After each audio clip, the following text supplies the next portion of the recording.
जय हिंद। मैं संजय। इस वीडियो में हम बात करने वाले हैं आईसीएआर के कुछ महत्वपूर्ण इंस्टीट्यूट्स के बारे में, जो कि आपके सारे एग्रीकल्चर एग्ज़ाम के लिए बहुत ही महत्वपूर्ण रहने वाला है। तो वीडियो के साथ आखिरी तक बने रहें। यहाँ पे हम बात करेंगे उन टॉप इंस्टीट्यूशन के जो कि किसी न किसी एग्ज़ाम में उनसे रिलेटेड क्वेश्चन आते रहते हैं कि वो कहाँ पे इस्टेब्लिश हैं, मतलब कहाँ पर स्थित हैं, उनकी स्थापना कब की गई थी, किस उद्देश्य से, किस एम से उनका इस्टेब्लिशमेंट किया गया था, ठीक है, या किस स्टेट में वो इंस्टीट्यूट इस्टेब्लिश हैं। तो इन सब चीज़ों के साथ आपको बहुत कुछ जानने को मिलेगा। वीडियो के साथ आखिरी तक बने रहें। अधिक से अधिक इस वीडियो को लाइक करें और साथ ही इस वीडियो को अधिक से अधिक शेयर करें। जैसा कि यहाँ पे दे रखा है शुगर कैन ब्रीडिंग इंस्टीट्यूट, ठीक है, इसको शॉर्ट में बोलते हैं SBI, ठीक है। तो यहाँ पे क्या है, गन्ना प्रजनन अनुसंधान है। तो इसका जो मेन उद्देश्य था कि जो शुगर कैन था, जो आपका गन्ना था, उसमें उत्पादन में वृद्धि लाना था, साथ ही उसकी जो नई से नई या एक से बढ़ के एक वेराइटी का डेवलपमेंट करना था, ताकि जो आपका शुगर केन है उसका अधिक से अधिक प्रोडक्शन इंडिया में हो सके, ठीक है। तो इसको आपको याद रखना है। और कई सारे एग्जामों में शॉर्ट में पूछ लिया जाता है कि SBI कहाँ पे है। तो बहुत से स्टूडेंट समझते हैं SBI मतलब बैंक के बारे में बात हो रही है। तो यहाँ पे बैंक के बारे में बात नहीं हो रही है, शुगर कैन ब्रीडिंग इंस्टीट्यूट होता है SBI, ठीक है। ये जो है 1912 में इस्टेब्लिश किया गया था और ये कोयम्बटूर तमिलनाडु में इस्टेब्लिश किया गया था। याद रहेगा, महत्वपूर्ण पॉइंट है ये। फिर उसके बाद हम बात करते हैं शुगर कैन ब्रीडिंग इंस्टीट्यूट, ये भी SBI है। इसकी एक रीजनल ब्रांच है, कहाँ पे, जो है आपकी करनाल हरियाणा में है। और इस ब्रांच को जो है इस्टेब्लिश किया गया था या स्थापित किया गया था वो 1932 में, यानी 1932 में इसको इस्टेब्लिश किया गया था। तो आपको याद रखना है कि SBI जो सबसे पहले आया था, यानी कि शुगर कैन ब्रीडिंग इंस्टीट्यूट जो था वो 1912 में 1912 में आया था, ठीक है। ये आपका कोयम्बटूर तमिलनाडु में है। अगर कोई ऐसा क्वेश्चन पूछ ले ऑप्शन में, अगर आपका कोयम्बटूर तमिलनाडु ना दे, इसका मतलब है कि वो रीजनल ब्रांच की बात कर रहा है, तो वो आपका करनाल है, ठीक है। कंफ्यूज मत होइएगा, मेन जो है वो आपका कोयम्बटूर में है। फिर हम आगे बात करते हैं सेंट्रल राइस रिसर्च इंस्टीट्यूट, इसको जो है शॉर्ट में CRRI, ठीक है, ऐसे पूछ लिया जाता है। इनके जो शॉर्ट नेम होते हैं वो भी आपको याद रखना है, क्योंकि एग्ज़ाम के पॉइंट ऑफ व्यू से ये शॉर्ट नेम भी महत्वपूर्ण होते हैं, ठीक है। तो इसकी जो स्थापना इस्टेब्लिशमेंट किया गया था, ये जो इस्टेब्लिशमेंट ईयर है ये है 23 अप्रैल 1946 में इसको इस्टेब्लिश किया गया था। और ये जो है आपका कटक उड़ीसा में, उड़ीसा जो स्टेट है वहाँ पे इसको इस्टेब्लिश किया गया है, ठीक है। ये भी आपका महत्वपूर्ण है। फिर उसके बाद हम आगे बात करते हैं Indian Institute of rice research, ठीक है, वो आपका था CRRI, ठीक है, वो आपका कटक में था, सेंट्रल था। ये Indian Institute of rice research है, यानी IIRR है ये। और इसकी जो इस्टेब्लिशमेंट हुई थी वो हुई थी 1965 में। और ये आपका हैदराबाद तेलंगाना स्टेट में स्थित है, लोकेटेड है। तो कंफ्यूज क्रिएट नहीं करना है, क्योंकि ये इंस्टीट्यूट जितने भी इस वीडियो में बताए जा रहे हैं वो आपके AFO एग्ज़ाम के लिए तो महत्वपूर्ण है ही हैं, साथ में आपके सारे कॉम्पिटिटिव एग्ज़ाम के लिए, ठीक है, एंट्रेंस एग्ज़ाम के लिए भी महत्वपूर्ण है। तो वीडियो महत्वपूर्ण है, वीडियो के साथ आखिरी तक बने रहें और सेशन को लाइक करते चलें।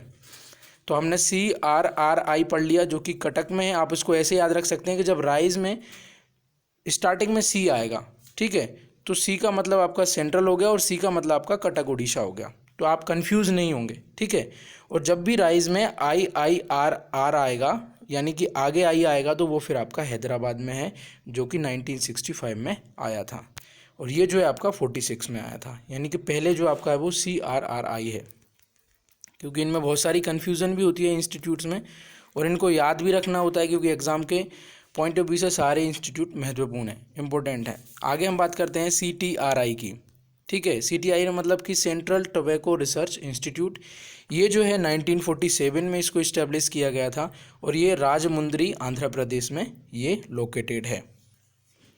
ये क्या है, देखिए, अगर वो राइस की बात कर रहा है, यानी कि राइस के प्रोडक्शन में कोई कमी रही हो इंडिया में, या फिर राइस के प्रोडक्शन को इन्हांस करना है, बढ़ाना है, नई नई वेराइटीज़ का डेवलपमेंट करना है, तो इसलिए उन्होंने अलग से उनको एक अलग इंस्टीट्यूट बनाने की उनको आवश्यकता पड़ी, इंडियन गवर्नमेंट को यानी आईसीआर को। जितने भी जो इंस्टीट्यूट हैं यहाँ पे हम इस वीडियो में चर्चा कर रहे हैं, या फिर जो इंडिया में इंस्टीट्यूट हैं, लगभग सभी इंस्टीट्यूट्स को आईसीआर ही रन करता है। जो गाइडलाइन देता है वो आईसीआर ही देता है।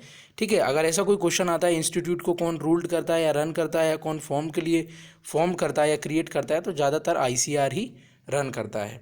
ठीक है, तो जितने भी हैं इंस्टीट्यूट्स हैं, लगभग सब इंस्टीट्यूट में आईसीआर की ही गाइडलाइन फॉलो होती हैं और आईसीआर के ही द्वारा इनको बनाया जाता है, ताकि जैसे टोबैको की बात हो गई तो मतलब तंबाकू में कोई अगर अच्छा प्रोडक्शन लाना है, कोई नई वेराइटी लाना है, ठीक है, तो फिर टोबैको रिसर्च इंस्टीट्यूट की ज़रूरत पड़ी और इसलिए इनको लाया गया। जैसे कि सेंट्रल टोबैको रिसर्च इंस्टीट्यूट जो है वो राजमुंदरी में है, आंध्र प्रदेश में, 1947 में आया था। ठीक है, फिर हम बात करते हैं IISR की।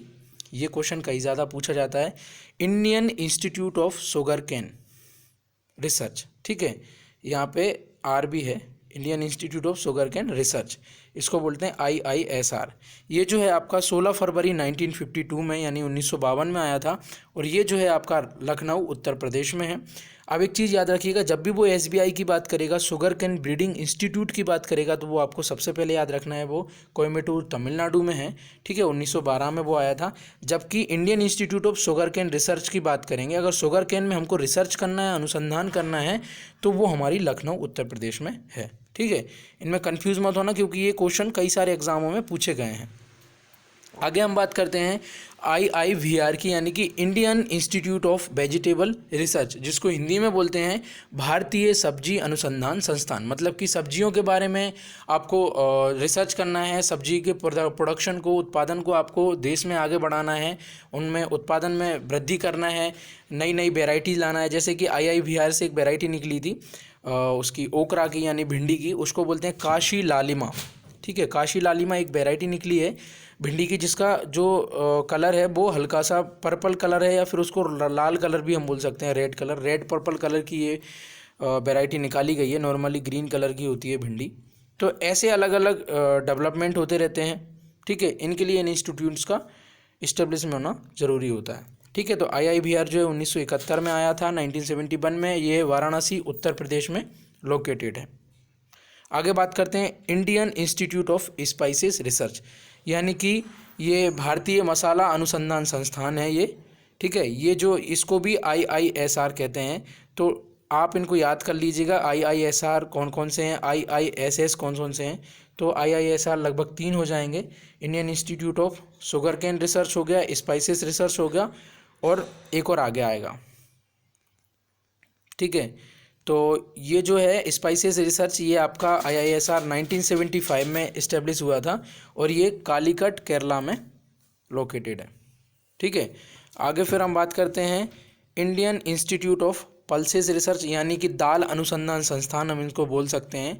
इसको शॉर्ट में IIPR कहते हैं। ये कानपुर में है, 1983 में ये इस्टेब्लिश हुआ था। ठीक है, तो आप इनको याद रखने के लिए एक ट्रिक ये भी यूज़ कर सकते हैं कि उत्तर प्रदेश में कौन कौन से इंस्टीट्यूट्स हैं उनको एक साथ याद रख लीजिए। जैसे आपका शुगर केन रिसर्च हो गया, एक पल्सेस हो गया, ठीक है, एक वेजिटेबल रिसर्च हो गया, ऐसे करके इनको याद कर लीजिए। फिर है आपका Indian Institute of soybean research, जिसको भी IISR कहा जाता है।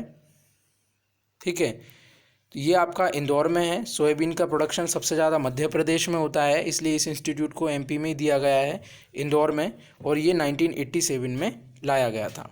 ठीक है, फिर इसके बाद बात करते हैं Indian Institute of seed science, यानी कि भारतीय बीज विज्ञान संस्थान, हिंदी में जिसको बोलेंगे, और इसको बोलेंगे भारतीय सोयाबीन अनुसंधान संस्थान। ठीक है, तो ये जो आपका सीड साइंस का है, ये 2004 में इस्टेब्लिश किया गया था। इसको IISS कहा जा रहा है और ये आपका उत्तर प्रदेश के महूनाथ भंजन डिस्ट्रिक्ट में ये लोकेटेड है। इसको भी आपको याद रखना है। फिर आगे हम बात करते हैं national centre for organic farming. ये आपके एग्ज़ाम के पॉइंट ऑफ व्यू से बहुत ही महत्वपूर्ण क्वेश्चन बन सकता है कि आपका NCOF कहाँ पे है, national centre of organic farming. तो ये आपका गाज़ियाबाद में है और गाज़ियाबाद जो है आपका उत्तर प्रदेश में है। ठीक है, और ये आपका 2004 में आया था। ठीक है, इसको याद रखिएगा। आगे बढ़ते हैं national centre of organic farming यानी NCOF, ये आपका गाजियाबाद उत्तर प्रदेश में पढ़ चुके हैं, 2004 में ये आया था। इसमें क्या है, इसने NCOF ने एक प्रोजेक्ट लॉन्च किया था जिसको बोलते हैं national project of organic farming. ठीक है, ये इम्प्लीमेंट किया गया था NCOF द्वारा। तो इनका रीजनल सेंटर है, 9 रीजनल सेंटर है इसके, 9 रीजनल सेंटर हैं। ठीक है, ऑर्गेनिक फार्मिंग के प्रोजेक्ट है ये नेशनल लेवल पे। तो ये आप इतना याद रख सकते हैं कि जो नेशनल फार्मिंग है, मतलब national product of organic farming, इसके 9 यानी 9 रीजनल सेंटर हैं। ठीक है, इतना याद रखिए। और ज़्यादा याद रखना है तो जैसे बेंगलोर में है एक सेंटर, एक भुवनेश्वर में, एक पंचकुला में, एक है आपका ये गाजियाबाद है, गाजियाबाद, इम्फाल, जबलपुर, ठीक है, नागौर, पटना और गांधीनगर। ठीक है, तो ये 9 रीजनल सेंटर हैं ऑर्गेनिक फार्मिंग यानी कि जैविक खेती को बढ़ावा देने के लिए अलग अलग सेंटर खोले गए हैं, हर एक अलग अलग स्टेट में, अलग अलग राज्य में। फिर हम आगे बात करते हैं Indian Institute of farming system research, इसको जो कहा जा रहा है IIFSR। ये आपका 1968 में लाया गया था और ये जो लोकेटेड है ये आपका मेरठ उत्तर प्रदेश में लोकेटेड है। ये भी आपको याद रखना है, शॉर्ट में पूछ सकता है कि IIFSR कहाँ पे है, तो ये आपका मेरठ उत्तर प्रदेश में है और उसका इस्टेब्लिशमेंट ईयर भी पूछ सकता है। फिर आगे हम बात करते हैं national research centre for orchid. ये भी कई सारे एग्जामों में पूछा गया है कि जो NRC है ऑर्किड का वो कहाँ पे है, तो ये सिक्किम में है। ठीक है, और सिक्किम में एक जगह है पैक्योंग में ये स्थित है। ठीक है, और इसकी जो इस्टेब्लिशमेंट डेट है वो है 5 अक्टूबर 1996। ठीक है, 1996 में ये लाया गया था।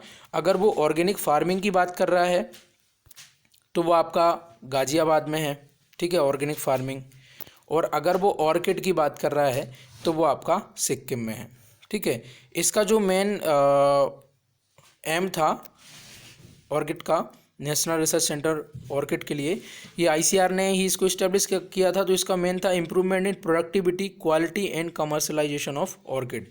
तो ये भी आप याद रख सकते हैं, प्रोडक्टिविटी को बढ़ाने के लिए, ऑर्किड की क्वालिटी को बढ़ाने के लिए और ऑर्किड का कमर्शलाइजेशन करने के लिए भी ये रिसर्च इंस्टीट्यूट इस्टेब्लिश किया गया था। यहाँ से एक क्वेश्चन आपका बन सकता है। ठीक है, आई होप आपको ये वीडियो पसंद आई होगी। वीडियो पसंद आती है तो इसको अधिक से अधिक लाइक करें, अधिक से अधिक शेयर करें। अगर एग्री मंत्रा चैनल पर नए हैं तो चैनल को सब्सक्राइब जरूर करें। और अगर आप अभी तक एग्री मंत्रा के सोशल मीडिया प्लेटफॉर्म पर नहीं जुड़े हैं तो जुड़ सकते हैं, लिंक वीडियो के डिस्क्रिप्शन बॉक्स में दे रखी है। वीडियो को पूरा देखने के लिए धन्यवाद। जय हिंद।